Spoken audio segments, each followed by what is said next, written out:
Timnas Indonesia U23 menghadapi tantangan Malaysia U23 pada pertandingan perdana Piala AFF U23.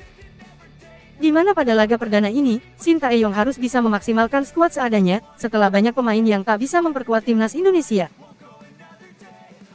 Turun dengan 11 pertama yang cukup menarik, di bawah kepemimpinan Bagas Kava, penampilan Timnas Indonesia U23 memang belum menemukan permainan terbaiknya pada babak pertama.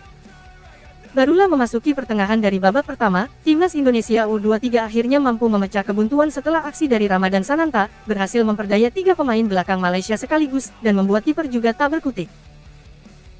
Gol ini membuat Shin Tae-yong di pinggir lapangan langsung bertepuk tangan, sebab dia akhirnya bisa menemukan sosok striker, yang punya naluri mencetak gol yang sangat bagus.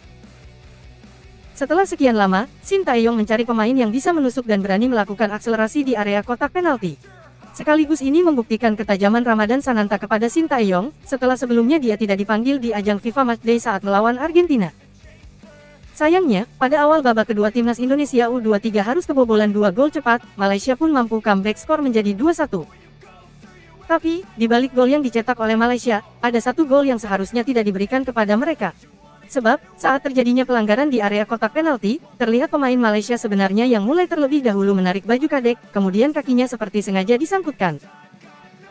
Kekalahan atas Malaysia ini membuat posisi Timnas Indonesia U23 sementara harus harap-harap cemas, sebab meskipun mereka bisa mendapatkan kemenangan atas Timor Leste di pertandingan terakhir, namun mereka harus berharap bisa mendapatkan posisi kedua terbaik.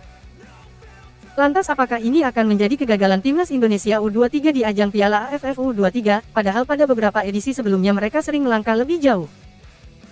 Patut kita tunggu, pada laga terakhir nanti, kejutan apa yang akan diberikan oleh skuad asuhan Shin Tae-yong yang seadanya ini.